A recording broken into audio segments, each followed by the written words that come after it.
Eu não venho de uma família tradicionalmente de músicos. Estudei direito, porque minha família é super tradicional, de funcionários públicos. Meu pai fez história, minha mãe fez economia. Todo mundo trabalhou na Petrobras, que é a empresa que formou a classe média negra na Bahia, né? Eu ser cantora hoje foi um ato de muita coragem, eu fui aprendendo no processo. Né? No início eu mesma respondia e-mail, mandava e-mail, pagava músico, carregava instrumento. E outra coisa também que me trouxe até aqui, além de coragem, eu acho que é fé. Eu tenho muita fé na minha intuição, eu tenho muita fé no meu coração, eu tenho muita fé na música, eu tenho muita fé nas coisas que eu carrego, né? No invisível, em Vodum, em Exu. Minha alma faz festa quando tiver um sorriso grande se abre. Dá até pra ver o sisu, mas só Deus é quem sabe. Só Deus sabe o que eu preciso. Só Deus sabe. Eu lembro que na infância, ali na adolescência, eu sou da geração ali da MTV e tal, então eu costumava muito a imitar Whitney Houston, Mariah Carey, né? Depois veio Beyoncé, mais tarde. Só que assim, potencialmente, tecnicamente, eu jamais consegui reproduzir o canto dessas referências, né? Isso era muito mesmo num lugar quase lúdico mesmo, de brincadeira na infância, de cantar e de imitar essas cantoras. Daí, depois, eu fui disputar ali na MPB. As principais referências de canto eram as cantoras da MPB, que já tem esse canto com menos técnicas usadas pelo R&B, pelo Neo Soul, por essa música negra norte-americana. A MPB não traz isso. Não trazia, né? Porque agora eu já chego aí. Adriana Calcanhoto foi uma grande ref no canto. Marisa Monte foi uma grande ref no canto, que é esse canto mais melodioso, mais tranquilo, né? Plácido. E a partir do momento que eu fui alinhando as minhas produções com as coisas que eu tava ouvindo, e eu tava ouvindo muito jazz, e eu tava ouvindo muito Neo Soul, e eu tava ouvindo muito R&B, eu tava ouvindo Cleo Sol, Solange, Jill Scott, Erykah Badu, e eu falei, elas têm um canto, elas têm um jeito de cantar, então se eu quero fazer esse som, eu preciso dominar essas técnicas, eu preciso passear por essas técnicas, que é uma coisa que as cantoras que vêm da igreja já domina. Então, quando a gente escuta a Lineker, que tá ali nessa categoria de MPB, por isso que eu disse que a MPB já foi A própria Isa. Um tipo de canto. Mas aí veio a Isa, veio a Lineker, Maju, Xênia. Não sei se por esse motivo exatamente de ter vindo da igreja evangélica, mas eu sei que a igreja evangélica é uma escola que já traz no seu DNA essas técnicas de voz, né? Melismas, beltings. Enfim, então eu tô me experimentando nesse lugar pra construir o meu próprio jeito de fazer um jazz, meu próprio jeito de fazer um neo soul, sem ser caricato e sem ser uma cópia fiel da música negra norte-americana, sabe? Porque eu tenho a minha própria história, né? Meus pais ouviam MPB, eu não venho da igreja. A minha escola foi Adriana Calcanhoto, Marisa Monte, foram essas cantoras. Então, passear por esses lugares é um lugar que eu vou passear, mas no meu tempo, com respeito e abraçando também a minha própria história, o meu próprio jeito de cantar, que me deixa confortável, que me deixa segura, entende? E aí o disco nasceu como nasceu, assim.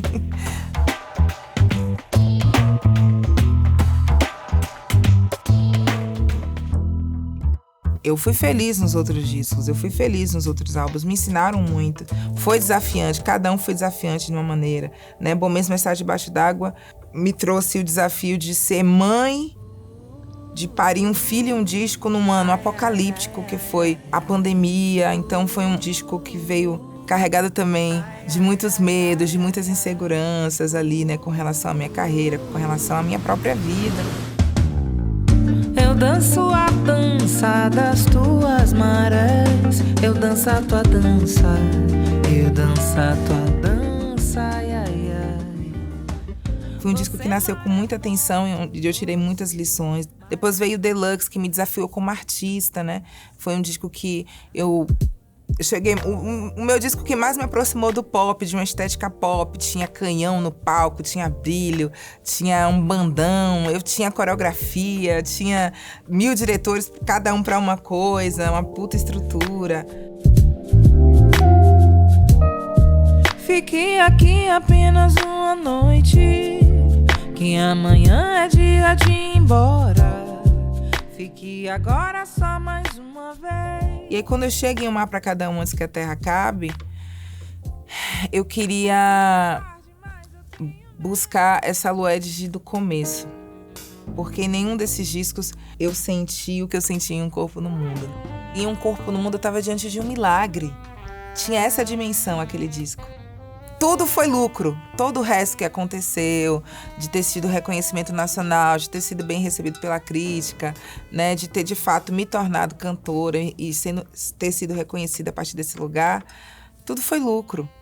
Só com o fato de estar fazendo música, só com o fato de estar realizando o sonho, de ter conseguido estrutura para conseguir gravar um disco e lançar e etc.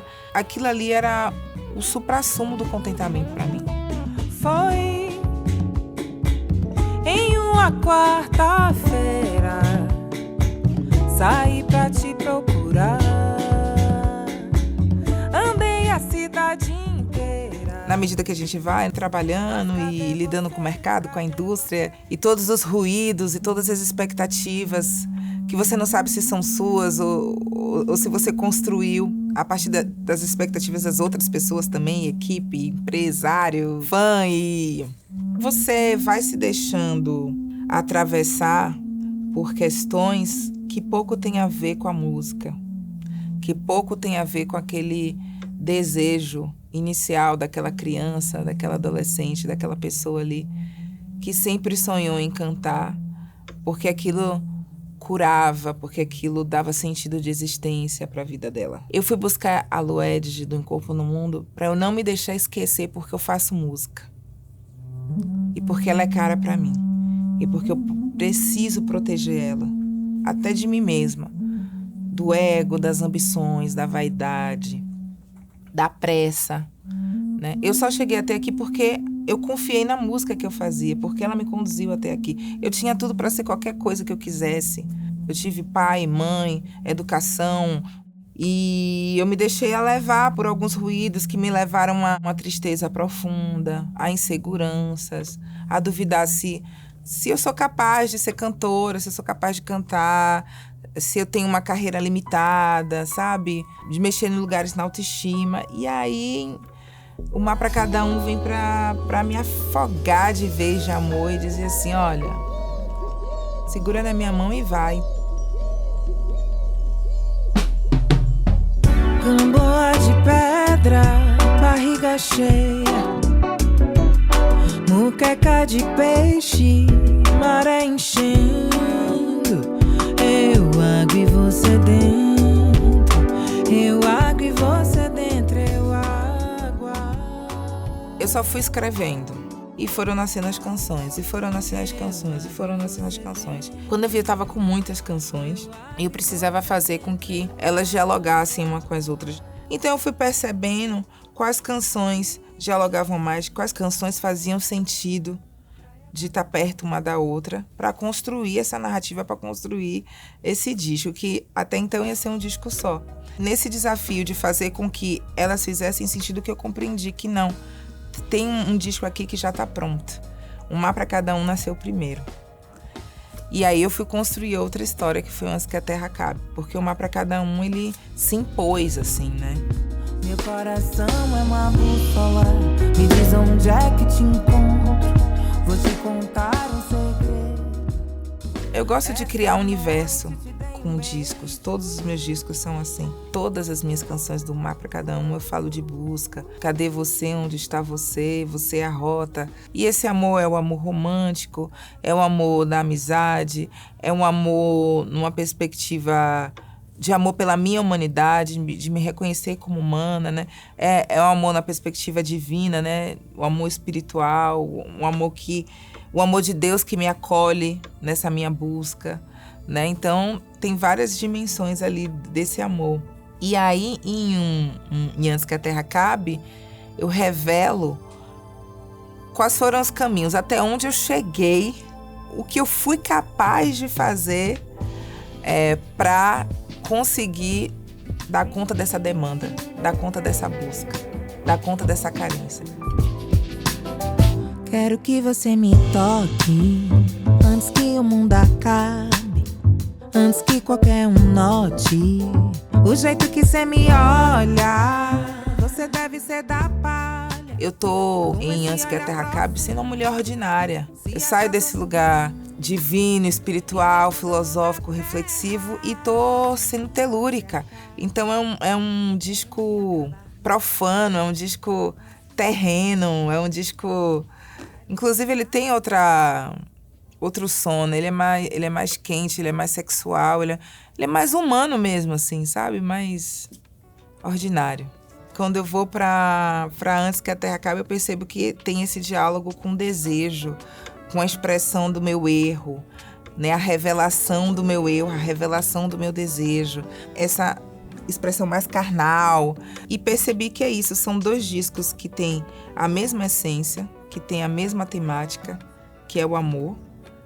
Mas eles são discos espelhados, assim, é a mesma coisa, só que oposto. Então, um disco começa com Gênesis, o outro começa com Apocalipse.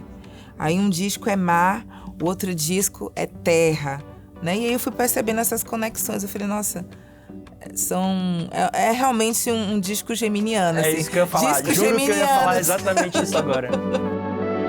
Essa noite eu sonhei com você mais uma vez.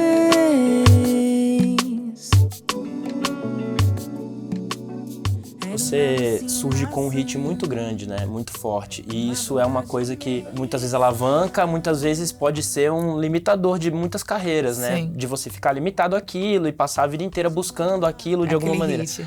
Eu vi até você falando numa entrevista que queriam te contratar para um show de virada de ano. Sim. E aí pediram para você cantar um repertório mais animado e tal. Sim. E Exatamente. tipo assim, e a sua música não vai pra esse lado, não pega estereótipos de Bahia, de Salvador. Sim, exatamente. Eu tô desde Um Corpo no Mundo querendo dialogar com o mundo. Eu nunca quis, na verdade, colocar a música que eu faço dentro de uma caixa. E eu já tava rompendo com algo que se espera de uma cantora baiana, né? Eu já não tava fazendo axé. Então, na medida do momento que eu rompi com esse estereótipo, né, de que por ser negra, por ser baiana, não, essa cantora tá chegando aqui, ela vai cantar axé ou ela vai cantar samba. Eu compreendo que, de alguma maneira, a minha música tem colocado o Brasil no mapa do jazz, do neo soul mundial. E eu não sou a única fazendo isso. Esse movimento acontece no Brasil já algumas vezes. Luciana Mello, Max de Castro, Max Viana. Lá nos anos 90, 2000, eu já estava fazendo isso. Mesmo lá atrás, Tim Maia, Cassiano, Sandra de Sá, Djavan. Não, o meu tripé, a minha escola de música são esses 3, que pra mim são os 3 que mais beberam da música negra norte-americana no Brasil. Que é o Luiz Melodia, apesar dele trazer muito samba, ele é muito jazz, muito soul. O Milton Nascimento e o Djavan.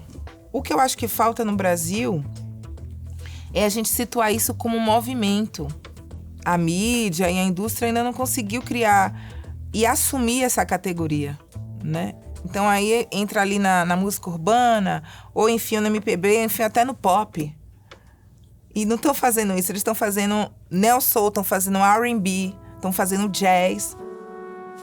Eu sinto que a gente está num momento assim de mundo e na música também de muito copia e cola de fórmulas, copia e cola de dinâmicas e tudo muito mais pautado no dinheiro mesmo, né? No dinheiro. Então, onde fica a criatividade, né? Onde fica a inovação? Onde fica propor algo diferente que mude a vida das pessoas? Onde fica a arte nessa história toda? O bonito da arte e da poesia é que quando ela vai para o mundo, ela deixa de ser nossa. E o bonito disso são as múltiplas interpretações. Quando eu entrevistei o Djavan, ele falou quando ele veio também num momento com uma música muito estranha. Falavam pra ele, você não quer fazer um negócio mais tipo Antônio Carlos e Jocafe? Pra ser mais palatável, e ele não arredava pé, e era uma música muito difícil, porque tinha toda essa influência americana, mas tinha muito samba na base, tinha bossa. Um violão percussivo. Um negócio absurdo. Porque o violão do Djavan, a gente reconhece. Não tem qualquer pessoa que vai tocar o violão, isso aí é Djavan. Foi muito genuíno, original quando ele surgiu. Bebeu de cá Bebeu de várias fontes de lá e de cá e transformou numa coisa que é só Djavanear. E eu fico muito feliz quando as pessoas fazem esse paralelo com a minha música. Tipo, eu vi isso aqui, isso tá muito Djavan. Lá no início da carreira eu já fazia essa comparação, ou algumas músicas do disco, isso daqui tá muito Djavan. Eu falei, gente, pelo amor de Deus, não faça essa comparação. Não bota essa responsabilidade nas minhas costas. É só lué de lismo mesmo.